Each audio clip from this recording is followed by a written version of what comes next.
Board మెంబర్లుగా కొనసాగించేది. ఒకసారి ఓంకార్ గారు ఉన్నారు, హిందూ ధర్మ పరిరక్షణ సమితి నాయకులు.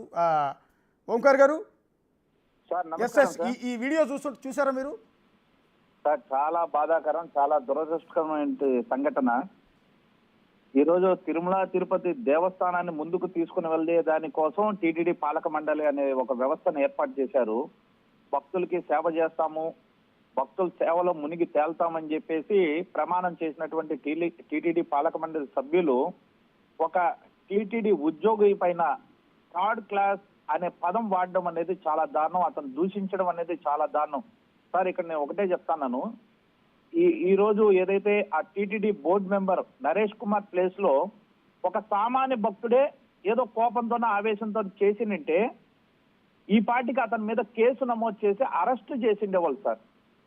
అంటే చట్టం ముందు అందరూ సమానులే అన్నప్పుడు దేవుడి ముందు కూడా అందరూ సమానులే అనే ఒక ఇది ఉంది కాబట్టి టీటీడీలో తక్షణమే టీటీడీ బోర్డు మెంబర్ అయినటువంటి నరేష్ కుమార్ మీద ఎఫ్ఐఆర్ నమోదు చేయాలనేసి కూడా మేము కోరుతున్నాం సార్.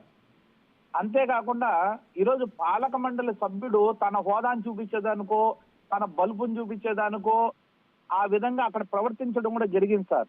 ఈరోజు టీటీడీ పాలక మండలి అనేవాడు ఒక సేవకుడు సార్, భక్తులకి సేవ చేయాలి, భక్తుల సేవలో మునిగి తేలాలి.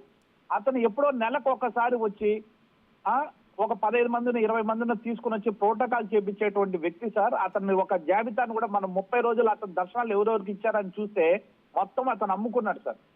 అలాంటి వ్యక్తి ఈ రోజు ఒక టీటీడీ ఉద్యోగి పైన దారుణమైనటువంటి పదజాలంతో భక్తులు అందరూ ఉండగా టీటీడీ ఉద్యోగస్తులు ఒక పక్కన ఉన్నారు, విజిలెన్స్ సిబ్బంది ఉన్నారు, ఒక పక్కన భక్తులు ఉన్నారు, వాళ్ళందరూ ముందర అవమానించాడు సార్. అతను ఏం చేసినాడు సార్ తప్పు? తన పై అధికారులు చెప్పినటువంటి ఏదైతే నిబంధన చెప్పారో ఆ నిబంధన అతను పాటించడం తప్పా సార్?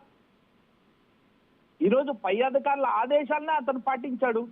మహద్వారం కాడ బ్లాక్ అయిపోతుంది, ఒకేసారి గుంపు ఎక్కువ అవుతుంది, అందరూ ఫోటోలు తీసుకుంటున్నారు, అక్కడ బ్లాక్ అయిపోతుంది అని చెప్పేసి అటు నుంచి వెళ్ళండి అయ్యా అని చెప్పాడు. అంతే, దానికి మించి అతను బోర్డు మెంబర్ని ఎక్కడ అవమానించడం కానీ అతన్ని దూషించడం కానీ ఏదీ చేయలేదు సార్. తన విధిని తను నిర్వర్తించడం కూడా ఈరోజు తప్పు అంటే ఇది చాలా దారుణమైనటువంటి సంఘటన సార్. తక్షణమే టీటీడీ చైర్మన్ గారు ప్రతిదానికి స్పందిస్తాడు సార్. ఒక సామాన్య భక్తుడికి ఏదైనా జరిగితేనే వెంటనే స్పందించి తగు చర్యలు తీసుకునేటువంటి టీటీడీ చైర్మన్ బిఆర్ నాయుడు గారు ఒక టీటీడీ ఉద్యోగికి ఇంత అన్యాయం జరిగితే ఎందుకు సార్ ఈ రోజు వరకు స్పందించట్లేదనేసి ఈరోజు టీవీ తరఫున ఈరోజు బిఆర్ నాయుడు గారిని మేము ప్రశ్నిస్తున్నాం సార్.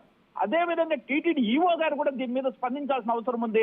తక్షణమే విజిలెన్స్ సిబ్బంది వారు పోలీస్ స్టేషన్ లోకి వెళ్ళి ఆ టీటీడీ బోర్డు మెంబర్ మీద కేసు నమోదు చేయాలనేసి కూడా మేము డిమాండ్ చేస్తున్నాం సార్. సార్, దేవుడి ముందు అందరూ సమానమే సార్, ఇక్కడ ఎవరు అతిథులు కాదు సార్. పాలక మండలికి ఏం కొమ్ములు రాలేదు సార్. పాలక మండలి సభ్యుడు అనేవాడు భక్తులకి సేవ చేస్తానని చెప్పాడు సార్. మరి అదే విధంగా అక్కడ ఉద్యోగులు కూడా సేవ చేసేదానికే ఉన్నారు సార్.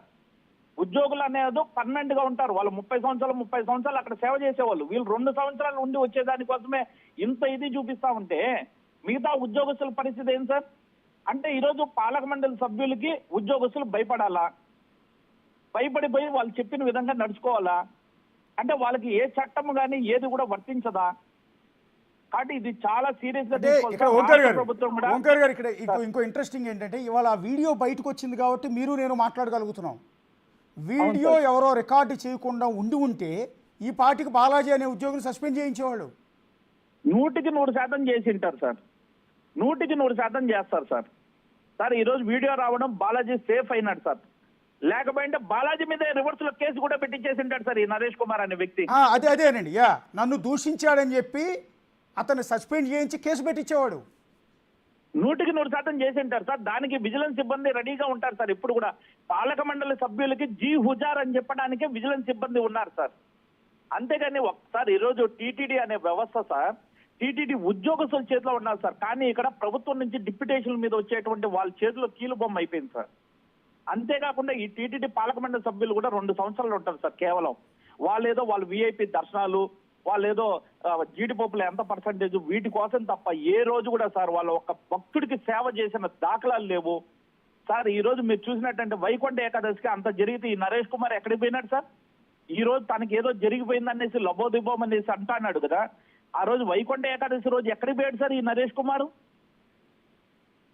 సార్ ఇలాంటి వాళ్ళంతా కూడా ఎప్పుడు కనిపిస్తారంటే వాళ్ళతో వచ్చినటువంటి 10 మందో వివిఐపీలో ఇండస్ట్రియలిస్ట్ లో వాళ్ళు ముందు ఒక ఏదో చూపించుకోవాలి, మేము తిరుమలలో నా పొజిషన్ ఇది అని చెప్పేదానికి వచ్చేటువంటి బిల్డప్లు కొట్టేటువంటి వ్యక్తులే తప్ప భక్తులకి సేవ చేసేటువంటి వ్యక్తులు కాదు సార్. ఇప్పటికైనా నారా చంద్రబాబు నాయుడు గారు ఈ విషయాన్ని సీరియస్ గా తీసుకుని టీటీడీ పాలక మండలిలో నిరంతరం భక్తులకి సేవలు చేసేటువంటి వ్యక్తులు నియమించాలి. తక్షణమే నరేష్ కుమార్ ను కూడా అక్కడి నుంచి ఆ పదవి నుంచి తొలగించాలి అనేసి అప్పుడే కూటమి ప్రభుత్వానికి కూడా తిరుమల క్షేత్రం మీద భక్తుల పట్ల చిత్తశుద్ధి ఉందనేసి కూడా నిరూపణ అవుతుంది సార్. ఈ రోజు బాలాజీకి జరిగింది, రేపు ఇంకో వ్యక్తికి కూడా జరుగుతుంది సార్. కాబట్టి ఈ రోజు టీటీడీ ఉద్యోగస్తులు, ఉద్యోగ సంఘాలు కూడా ఈ విషయం మీద స్పందించి వారందరూ కూడా పోలీస్ స్టేషన్ లో కంప్లైంట్ చేసి ఆ నరేష్ కుమార్ మీద ఖచ్చితంగా ఎఫ్ఐఆర్ నమోదు చేయాలి సార్.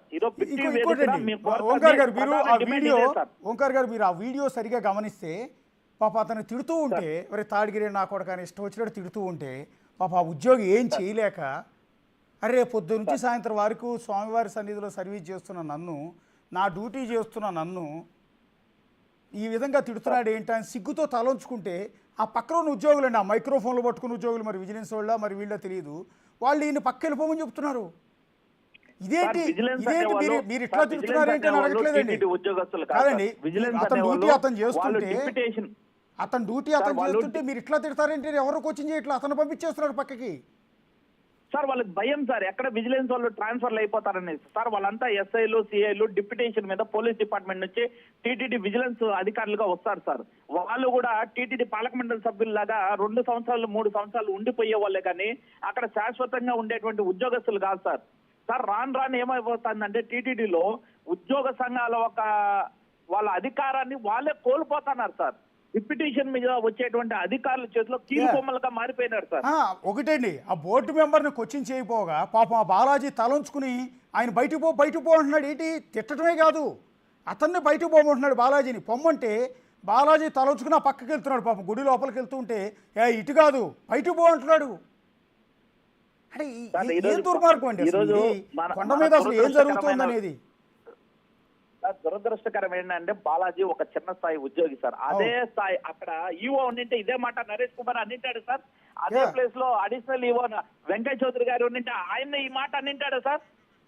అంటే వీళ్ళ ప్రతాపం అంట చిన్న స్థాయి ఉద్యోగస్తుల మీదే సార్. ఇదే మాట ఈవో గారిని అన్నమంటాడు సార్. అక్కడ నిబంధన పెట్టింది ఎవరు sir? Tirumala additional EO Venkaiah Chowdary.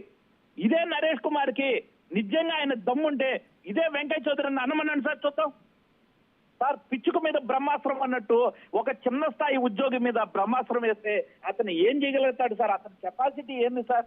Adjust అయిపోయి ఏదో వచ్చింది చేతున్నటువంటి వ్యక్తి సార్. వీడియో వచ్చింది అండి, వీడియో వచ్చింది. మీరు కోచింగ్ చేస్తున్నారు, నేను కోచింగ్ చేస్తున్నాను, సొసైటీ కోచింగ్ చేస్తుంది.